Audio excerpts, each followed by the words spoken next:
Hi friends, welcome to Fatima turning with fashion. Puff sleeves design cutting stitching అనమాట.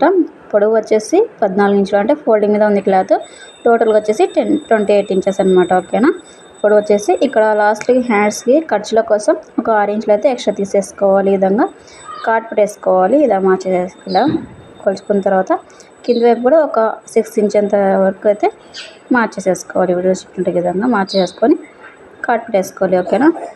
యాస్టీజ్గా 6 ఇంచులు కదా మార్చేసుకున్నాం కదా. కింద పైపు మార్చేసుకున్న తర్వాత ఇప్పుడు కాట్ పెట్టేసాం కదా. కాట్ పెట్టిన దగ్గర నుంచి విధంగా ప్రిల్స్ పెట్టేసుకోవాలి. క్లాత్ చిన్నగా తీసుకోకండి, కొంచెం ఎక్కువ తీసేసుకోండి. కాకపోతే చిన్నగా ప్రిల్స్ పెట్టేసుకోండి. లోపల క్లాత్ ఎక్కువ తీసేసుకోండి. ప్రిల్స్ అనేది కరెక్ట్గా నిలబడుతుంది అనమాట. ఓకేనా. పఫ్ లాగా లేకుండా నీట్గా వస్తుంది అనమాట. ఒకటే లేయర్ మీద ఉంటుందన్నమాట. ఓకేనా. ఈ విధంగా లాస్ట్ వరకు కాట్ ఉంది ఇక్కడ వరకు అయితే లాస్ట్ ప్రిల్స్ పెట్టేసి థ్రెడ్ని కట్ చేసేది. ఇప్పుడు పెట్టేసాం కదా. ఇప్పుడు ఈ సైడ్ నుంచి ప్రిల్స్ పెట్టేసుకోవాలి. అది ఎటువైపు నుంచి ఫోల్డింగ్ అని ఉంటుందో అటువైపు నుంచి అలానే ఫోల్డింగ్ పెట్టేసుకుంటూ వీడియో చెప్పినట్టుగా ప్రిల్స్ మీద కుట్ట అనేది వేసేసుకుంటూ రావాలి. వీడియో చూపిస్తున్నాను కదా. ఈ విధంగా ఇలాంటి మంచి వీడియోస్ ఇంకా వస్తూ ఉంటాయి. మన ఛానల్ ఎవరైతే సబ్స్క్రైబ్ చేసుకోకపోతే సబ్స్క్రైబ్ చేసేసుకొని లైక్ అండ్ షేర్. ఓకేనా. లైక్ చేయండి. మీరు లైక్ చేయడం వల్ల చాలామందికి వీడియో అనేది షేర్ అవుతూ ఉంటుంది. చూడండి, లాస్ట్లో ఈ విధంగా లాస్ట్ ప్రిల్స్ ఈ విధంగా పెట్టేసి కుట్టు వేసేసేయాలి. ఓకేనా. ఇప్పుడు థ్రెడ్ని కట్ చేసేయాలి. ఈ విధంగా అయితే ప్రిల్స్ పెట్టేసాం కదా. హాఫ్ పార్ట్ ఇప్పుడు సెకండ్ పార్ట్ తీసేసుకుందాం. సెకండ్ పార్ట్ వచ్చేసి లైనింగ్ అనమాట. లైనింగ్ ఒరిజినల్ క్లాత్ తీసుకుని సెకండ్ పార్ట్ ఈ విధంగా వెడల్పు వచ్చేసి 6 ఇంచులు అనమాట. ఓకేనా. ఇలాగా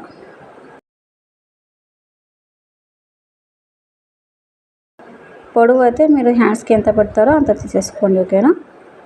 ఈ విధంగా సీదా మీద పెట్టేసి కుట్టుకుంటూ రావాలి. ఈ విధంగా లైనింగ్ పెట్టేసి చిన్న కుట్ట పెట్టేసి కుట్టుకుంటారండి. ఇలాగా చూపినట్టుగా పాదం ఉంటుంది. పాదం ఉన్న సైడ్ ఒక సైడ్కి ఖర్చు వదిలేసేయాలి. ఓకేనా. కుట్టు వేసేసిన తర్వాత ఇప్పుడు ఇలాగ లైనింగ్ తిప్పిన తర్వాత పై కుట్ట అనేది వేసేసేయండి. ఓకేనా. లైనింగ్ మీద వేయండి పై కుట్ట వచ్చేసి. ఓకేనా.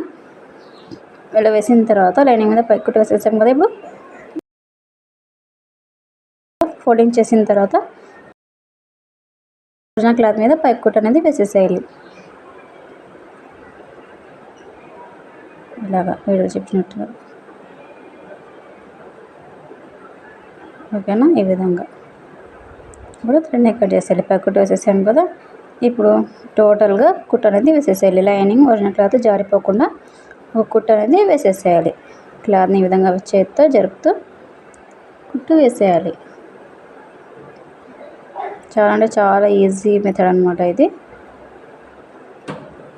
లాస్ట్లో థ్రెడ్ని కట్ చేసేయాలి. ఓకేనా. ఈ విధంగా ఎక్స్ట్రా మిగిలిన ఒరిజినల్ క్లాత్ ఉంటుంది కదా రౌండ్గా, ఆ క్లాత్ మొత్తం సీజర్తో కట్ చేస్తూ ఉండాలి. ఈ విధంగా కింద వైపు కట్ చేసాం కదా. ఇప్పుడు లాస్ట్లో ఈ సైడ్కి ఆ సైడ్కి కట్ చేసేయాలి.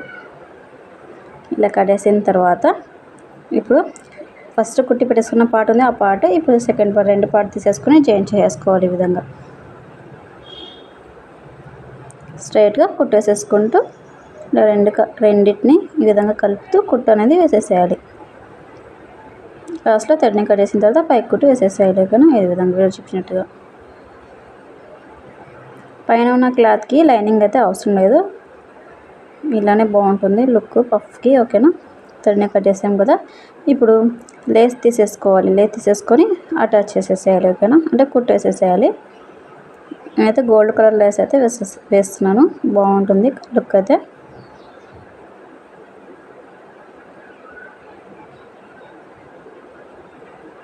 ఇప్పుడు ఎక్స్ట్రాని కట్ చేసేయాలి. లేస్ ఈ సైడ్ వేసేసాం కదా. ఇప్పుడు ఇంకో సైడ్ కుట్టు కూడా వేసేసేయాలి.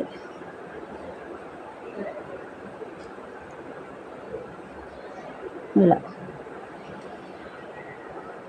ఇప్పుడు మధ్యలో వేసేసాం కదా లైస్.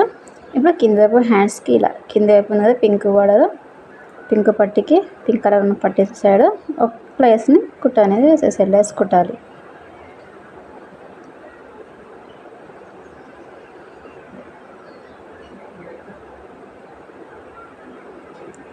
ఎక్స్ట్రా లేస్ని కట్ చేసేయాలి. ఇప్పుడు ఈ సైడ్ వైపు కూడా ఒక కుట్టు వేసేసేయాలి. సేమ్ యాజ్ ఫస్ట్ మనం లేస్ ఏ విధంగా కుట్టామో అలానే వేసేసేయాలి. థ్రెడ్ని కట్ చేసేయాలి. ఇప్పుడు ఇలా ఫోల్డింగ్ చేసుకొని హ్యాండ్స్కి కరెక్ట్గా ఫోల్డింగ్ చేసుకోండి, హెచ్చు తగ్గులు లేకుండా. ఓకేనా. అలా ఫోల్డింగ్ చేసేసుకున్న తర్వాత మార్చక్ తీసేసుకొని హ్యాండ్ షేప్ డ్రా చేసుకోవాలి. ఇలాగా ఒక సైడ్ మార్చేసేసుకున్న తర్వాత ఇప్పుడు ఈ విధంగా ఉల్టా ఫోల్డింగ్ చేసుకొని మనం మార్చేసేసాం కదా. ఇప్పుడు చేత్తో ఈ విధంగా ఇలా నీట్గా ఇలా చేస్తే మార్క్ పడుతుందన్నమాట. ఈ విధంగా ఓకేనా. ఆ పులిసిపోకుండా ఉంటుందన్నమాట. మనం హ్యాండ్స్ డైరెక్ట్ కట్టేసేయకుండా ఈ విధంగా మార్చేసుకొని కట్టేస్తే పుల్స్ అనేటివి జారిపోకుండా ఉంటుందన్నమాట. ఓకేనా. ఇప్పుడు థ్రెడ్ని కట్టేసిన తర్వాత హ్యాండ్ని ఫోల్డింగ్ చేసుకొని హ్యాండ్ షేప్లో కట్టేసుకోవాలి. మీకు క్లాత్ ఎక్కువ ఉంటే శారీ క్లాత్ ఎక్కువ తీసుకోండి. ఒక 20 ఇంచెస్ వరకు కూడా తీసేసుకోవచ్చు. నాకు తక్కువ ఉంది కాబట్టి 14 ఇంచులు మాత్రమే తీసేసుకున్నాను. ఈ హ్యాండ్స్కి వచ్చేసి ఇక్కడ సంకలో అయితే అతుకులు అయితే పడతాయి, కాకపోతే తక్కువ పడతాయండి, మరి ఎక్కువ అయితే పడవు అనమాట. ఈ విధంగా కట్టేసుకోవాలి. ఓకేనా. ఇలా ఇక్కడ అతుకులు అయితే కంపల్సరీ పడతాయి. ఇప్పుడు లాస్ట్ స్టిచ్చింగ్ అయితే అయిపోయింది. ఇప్పుడు లాస్ట్లో కుట్టు వేసి చూపిస్తాను చూడండి ఏ విధంగా అయితే లుక్ అనేది ఉంటుందనేసి.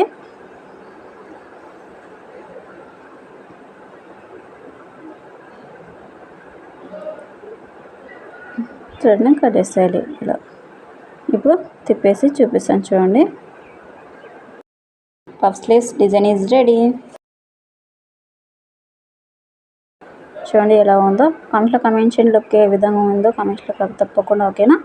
లుక్ అయితే ఇలా ఉంటుందన్నమాట. ఓకేనా. చాలా అంటే చాలా బాగుంటుంది. బ్లౌజ్ టోటల్గా కుడితే ఒక షార్ట్స్ రూపంలో అయితే చేసి పెడతాను చూడండి. ఓకేనా. టోటల్ బ్లౌజ్ ఏ విధంగా ఉంటుందో చూడండి. ఈ విధంగా అయితే ఉంటుందన్నమాట. చూడండి ఎంత బాగుందో లుక్ అయితే ఇలా ఉంటుంది హ్యాండ్స్ అయితే. ఓకేనా. లైక్ చేయండి, షేర్ చేయండి, కమెంట్ చేయండి. ఏమైనా డౌట్స్ ఉంటే ఈ హ్యాండ్స్ ఎలా ఉన్నాయో కూడా పక్క కమెంట్ చేయండి. ఓకేనా. Like and share, subscribe my channel. Thanks for watching.